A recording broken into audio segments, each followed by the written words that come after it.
Hi, this is Cheryl St.Pierre. In this video, we're going to make this woven topped crystal shard necklace. Now, this is a Beebeecraft video because we're using the Beebeecraft crystal shards that I got in my last package.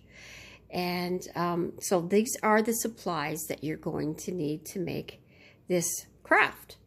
You're going to need 1 foot, which is 30 centimeters of 20 gauge dead soft wire. I'm using raw copper. You're going to need 3 to 4 feet, depending on the crystal shard you pick, of 28 gauge dead soft wire.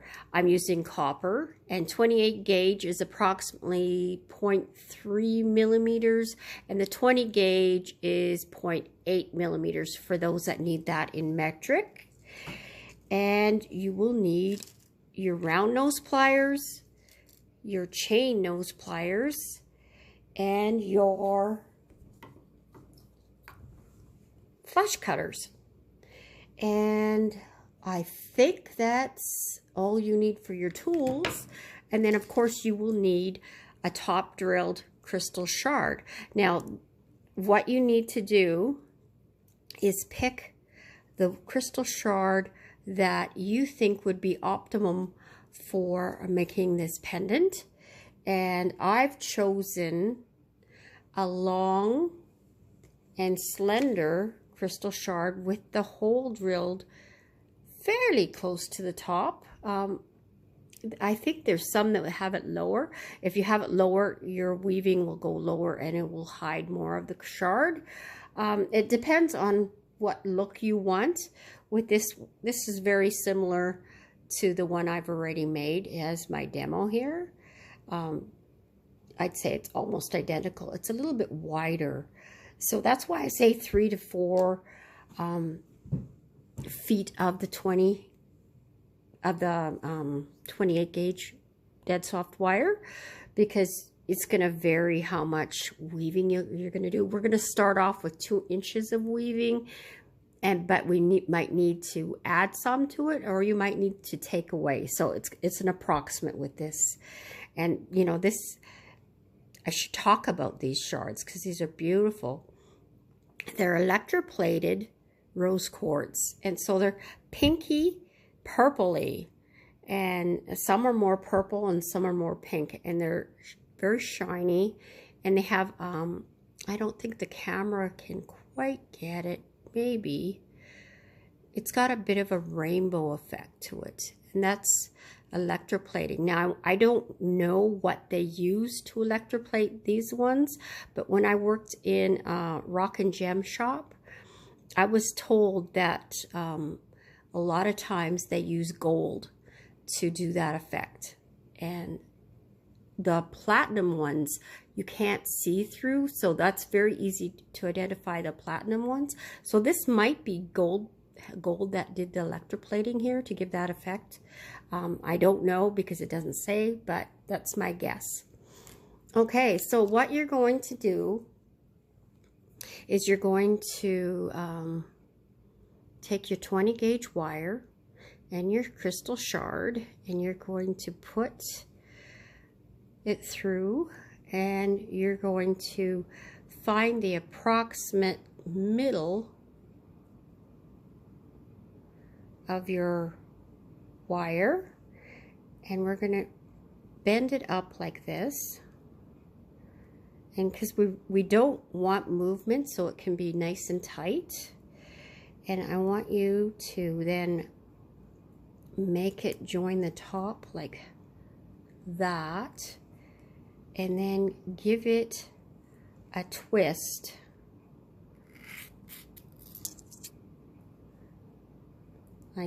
So it looks like that. Okay, and then the wire that's to the left, leave it to the left, and then raise this one up, and we're going to make our bail with that. And so you need your round nose pliers at this point. And I'm going to work on the largest part that I can of my pliers, and I'm going to do 2 wraps.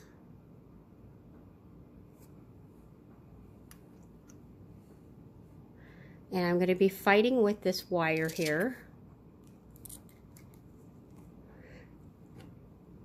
So I'm actually, you might want to move it down to get it out of your way, because we could always move it up later on. And the camera's getting in my way, so you have to excuse me for it looking rather awkward. Okay, so now I've got the wire at the back, and I'm just going to bring it around front so that the 2 wires are side by side, and they're both in front. And see how that bail is crooked? Well, we're going to fix that. So it doesn't have a perfect look, so don't expect it to. It's still going to be beautiful. We can cover it up as best we can with the weaving. If you have a larger, quite a bit larger shard, you might want to do more than 12 inches for your 20 gauge. You might want to do 14 or 15, just to give you that movement, because I started at the middle, and once I did my bail, this is what happened. I've got quite a bit, it's quite a bit shorter, so that took away some of my length. So you might want to take that into consideration for a larger crystal. Okay, so what I've done is I've wiggled it and centered the bail to the crystal. So that's important. The next thing we're going to do is weaving, and we can't do weaving ahead of time in this project. We have to do it kind of on the fly. And we're going to do a simple weave of 5 and 2. So what I mean by 5 is the 5 where we wrap around 1 and 2 where we wrap around both wires. So the reason I chose this is because it gives, because it's the only weave we have and we're having it running next to each other, it gives us contrast. And it's simple to do, but gives us lots of contrast and interest. So I'm going to start, I'm going to turn it backwards so that the wires are on the right hand side. So we want to try and make the weaving neat at the back, because that's going to be the front. And if you're uncomfortable with that, you could always go and flip it upside down like this. So that's your choice on how you're going to deal with that, because this weave looks the same from the front and back, so you can choose whichever method is preferable to you. Okay, so I am doing, I'm going to start with anchoring it at the end here, and I'm going to wrap around 5 times. 1, 2, 3, 4, 5, and now I'm going to push it together, and my nails are just bending, so I'm using my pliers to push it. Hopefully you have stronger nails than me. Okay, that's an uncomfortable feeling for me. And now I'm going to wrap twice around both. And because I have such a difference in length, I'm actually going to snip off some of this because it's getting in my way.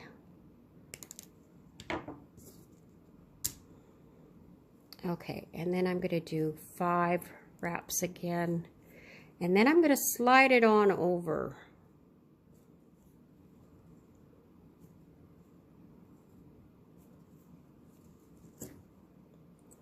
So I'm going to put it together, and it should be fairly easy to slide on over at this point. I wouldn't want to do more than that because then you're going to be fighting with it. Okay, and you want to push it as far as you can, as close as you can to the bail, which can be difficult.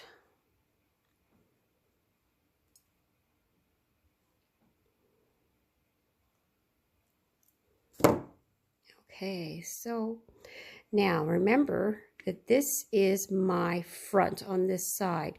So I can't get quite close. Oh, I'm sorry if I was out of screen. I can't get quite close enough to the bail that I would like to, but it's going to be at the back when I wrap it around. So I'm not too concerned about it. And so now I'm going to continue weaving. So wrapping around twice around both. And then 5 around the top wire. And you know, if you're doing it upside down or backwards, that you're wrapping around the bottom, that's okay, because it's really not going to make a huge difference. So that's 4 and 5. I'm talking, I'm not paying attention to how many repetitions I'm doing here. And I always like to keep it neat.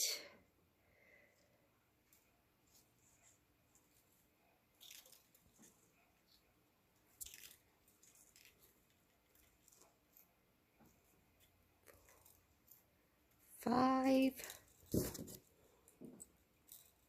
So now I'm going to continue doing that weave for 2 inches, which 2 inches is, it's 5 centimeters.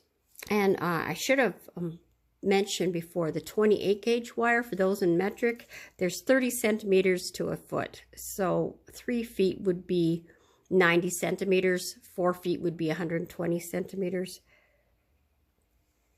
Okay, there we go. There we go. So I'm going to continue. I'm going to pause for now and come back when I have it done. And you can continue your weaving as well. Okay, so I got carried away with my weaving and I did 2 1/4 inches. And I just want to say that in some places it did split apart as I was working, even though I was compressing as I went. So this is how I'm going to do what I'm going to do. I'm going to hang on to the wires at the end because I don't want to mar the wires close to the end, because this will be snipped off later. And I'm just going to pull the wires and compress like this and slide my fingers along there. And hopefully that will work and get them all together. Okay, so now if you've bent your wires, straighten them as best you can with your fingers. We're going to be wrapping around the base here and covering up the, well, I'm going to the side. I'm not sure why I'm headed to the side there. Okay, so we're going to be covering up the side wires here with the weaving. And I think the next thing we should do is snip off this tail here and crimp it in. So snip it off as close as possible.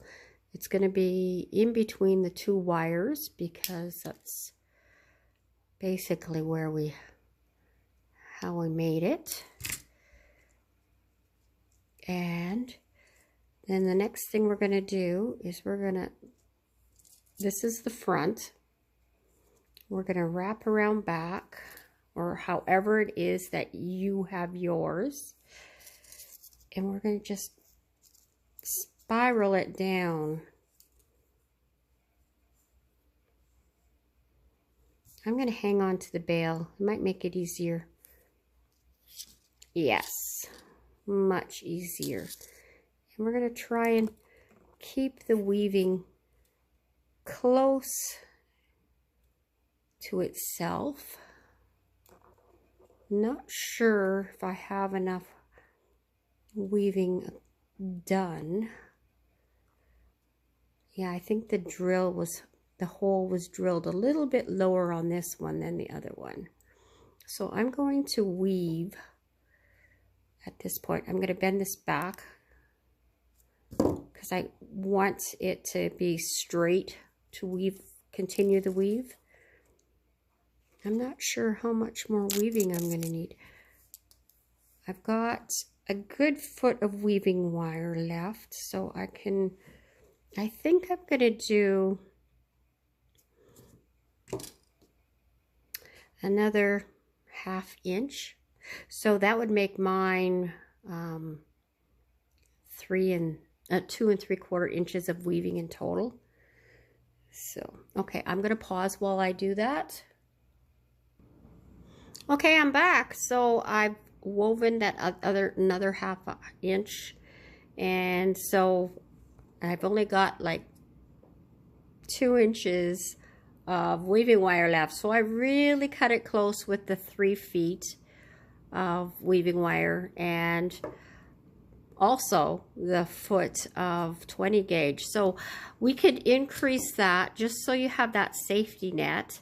You could make yourself start with 15 inches of 20 gauge, which is 0.8 millimeters of metric, and you could definitely start with 4 feet of weaving wire, which is 120 centimeters in metric.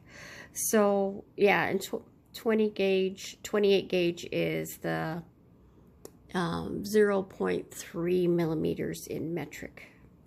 Okay, so I'm going to continue wrapping it now, and I need to remember what is the front. This is the front. Okay, so I think because of what I want to do with this swirl, I will have to unravel some of the weaving,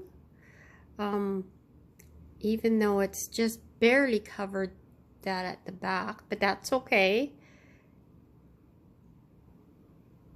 because that's going to end up being the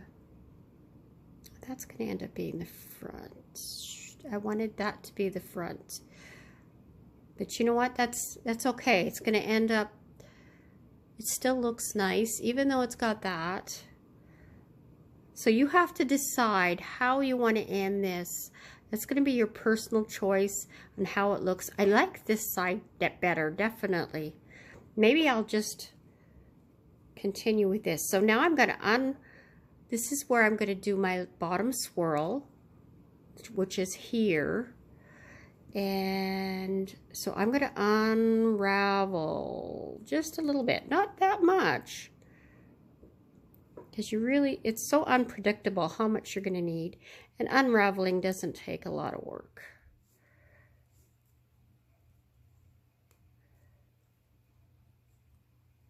Especially with this weave anyways. Some weaves it's a little harder.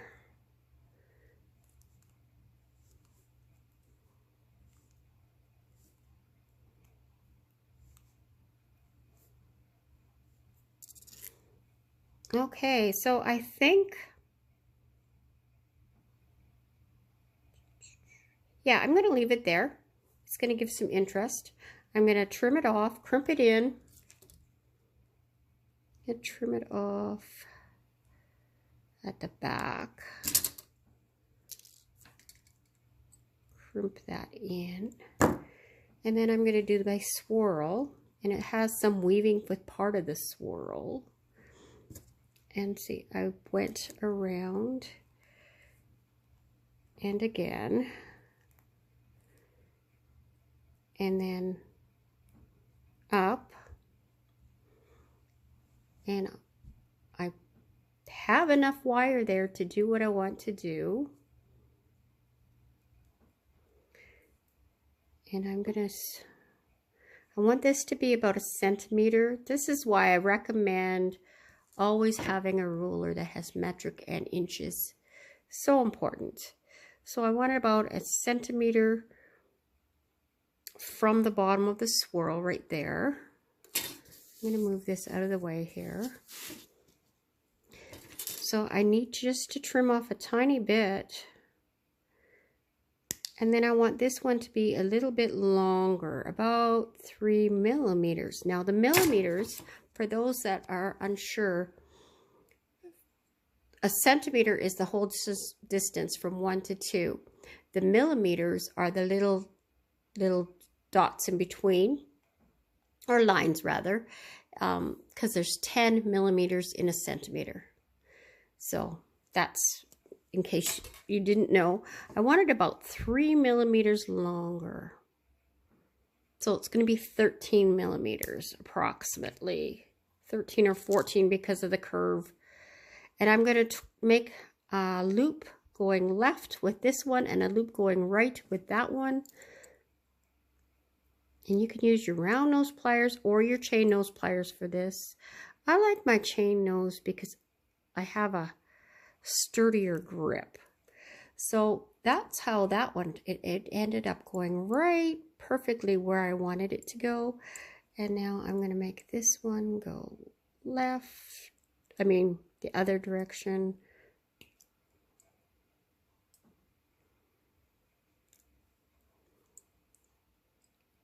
Okay. And I'm going to put a bit of a curve to it. And now I'm going to push it down with my pliers. I'm closing my pliers and pushing it down. Position it, hug it up to the weaving. And there it's done. So really, it's a perfect beginner's weaving project. I love it. It's cute. It's dainty. You could oxidize it and then buff it to bring out the highlights, or you can just let it oxidize naturally. When you let it oxidize naturally, it does a lighter oxidization. Now, if you oxidize it ahead of time, sometimes it can make it turn green in between, and a lot of people don't like it. Some people love it. So those are the considerations you need to do when you're doing this project. Now, I also want to let you know that I will have the link for these shards in the description. And I also want to talk about if you wanted to become a Beebeecraft package opener, tutorial maker, just like me, you can do that too. All you need is a YouTube channel with 100 subscribers. That's the requirement. And I will have the link in the description where you can apply and see if you too can do these cute little tutorials. I mean, you don't have to do what I do. It could be beading, it could be resin work, it could be, they have a broad, you need to check them out. They have a lot of things. They even have some leather making supplies. I mean, like wallets and things. So, you know, just check them out and see what they have, and maybe there's something there that you would really enjoy teaching. And, you know, the sky's the limit, right, guys? Okay, thank you for joining me in this tutorial, and God bless, and we will see you in the next one. Bye for now.